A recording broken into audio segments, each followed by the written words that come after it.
So it's September 1998. It's move-in day. I'm moving into Brownell Hall at Southern Connecticut State University in New Haven. And I'm cool.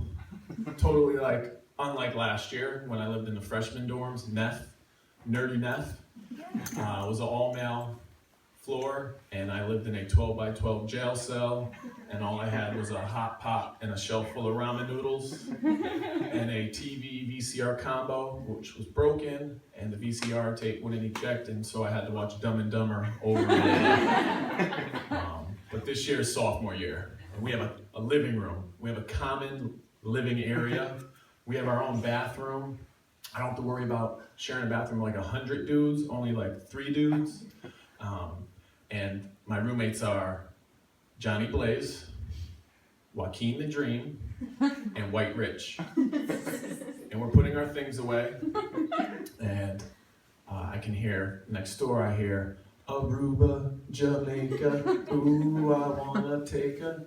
We can get there faster if you take it slow. And I'm thinking, what pathetic loser is playing Kokomo by the Beach Boys in 1998 on a college campus?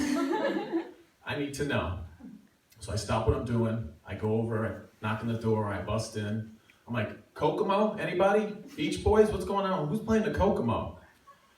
And out walks this tall, athletic girl with short, fiery red hair. She's wearing basketball shorts and a long sleeve t-shirt, and she says, I'm playing Kokomo. And I look at her, I go, I love the Beach Boys. Kokomo's my favorite song. And she looks back at me with my extra large t-shirt and my shorts sagging down way below where they should be. And she's like, sure you do.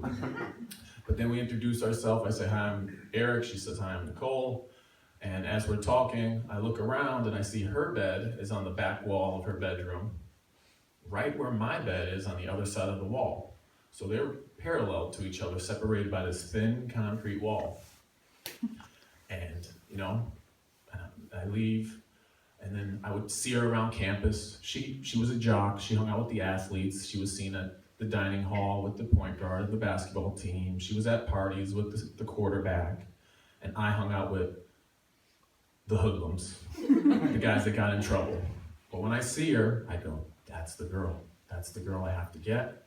That's the girl behind the wall. And this wall had its advantage and disadvantage. Advantage, I could hear the girls and their girl talk. Girl talk, hey. And I could hear their music, their giggles. Disadvantage, they could hear me. And I was loud and obnoxious. Especially at 2 a.m. when my roommate thinks it's a good idea to bring out his DJ equipment, and I grab the mic and try to rap. Try being the key word. And one night I hear her banging on the window, banging on the door, and she's like, what are you guys doing over there? And I go, yo, we freestyling over here. And I'm like, I look to my buddies, I'm like, they're coming over, the girls are gonna come over, it's gonna be a dance party, just wait. Knock on the door, I'm like, told you. Hit the door, it's the RA. The RA's like, there's been a noise complaint. Can you guys keep it down? If you continue this, there's gonna be consequences. Guys, just go to bed. And it's continued before and after. And the time that this is the night that I'm gonna open up. I'm gonna share my love and tell her how I feel.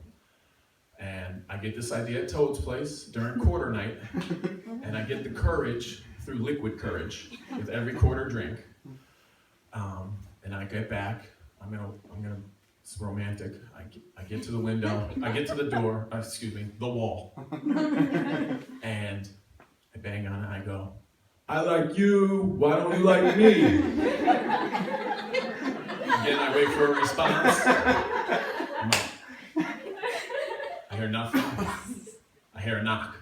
All right, maybe she's gonna come over. We're gonna make out as soon as she opens the door.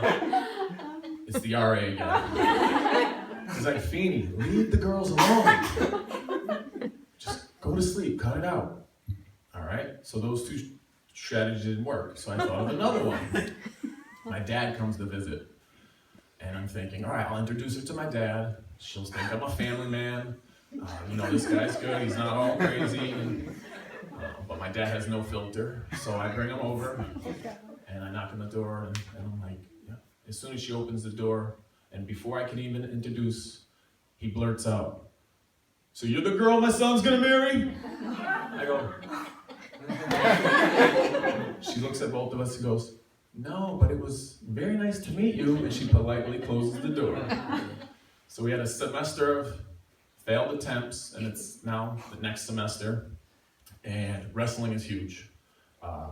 Monday Night Raw is a college cult thing. It's like everyone watched it. The Rock, Hulk Hogan was a bad guy. I mean, it was like big sweaty men beating the crap out of each other with a soap opera storyline.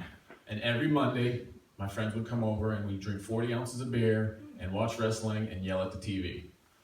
Come to find out, the girls were doing it right next door, but with wine and cocktails. So this is my in. This is my common interest. We got something.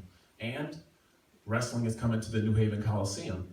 So I have to ask her. I'm gonna ask her out on a date. We're gonna go to wrestling.